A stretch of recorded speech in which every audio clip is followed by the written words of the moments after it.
પવિત્ર નર્મદા મૈયાનો કિનારો જે વર્ષોથી શ્રદ્ધાળુઓ માટે ધાર્મિક આસ્થા અને પ્રકૃતિ પ્રેમીઓ માટે પર્યટનનું કેન્દ્ર રહ્યો છે, તે હવે કમનસીબે પ્રેમી યુગલો માટે અશ્લીલ એકાંતવાસનું કેન્દ્ર બની રહ્યું છે.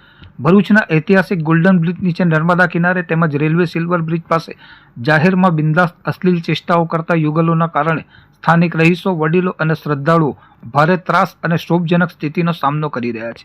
તાજેતરમાં જ રેલવે સિલ્વર બ્રિજ તરફ એક પ્રેમી યુગલ દ્વારા જાહેર સ્થળે બેસીને કરવામાં આવેલ અશોભનીય ચુંબન અને અંગચેષ્ટાઓનો વિડીયો સોશિયલ મીડિયા પર જોરદાર વાયરલ થયો છે, જેને પગલે સંસ્કારી સમાજમાં ભારે આક્રોશ ફાટી નીકળ્યો છે.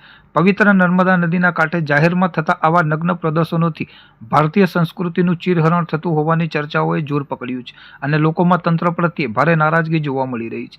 નર્મદા કિનારો હવે આવા તત્વોનો કાયમી અડિંગો બની ચૂક્યો છે, પરંતુ આ સ્થળ જેટલું એકાંત આપે છે એટલું જ અત્યંત જોખમી પણ છે.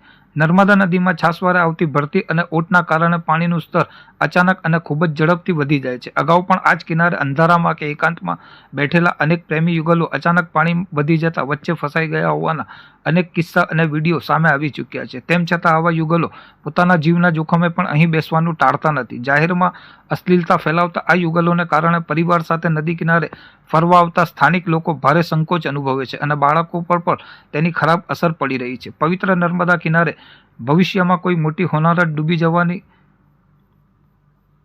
દુર્ઘટના કે પછી કોઈ અનિચ્છનીય ગુનાહિત બનાવ ન બને તે માટે પોલીસ તંત્ર સફાળું જાગે અને આ સમગ્ર વિસ્તારમાં સતત સરપ્રાઇઝ ચેકિંગ તેમજ સઘન પેટ્રોલિંગ હાથ ધરે તેવી લોકમાંગ હવે પ્રબળ બની છે.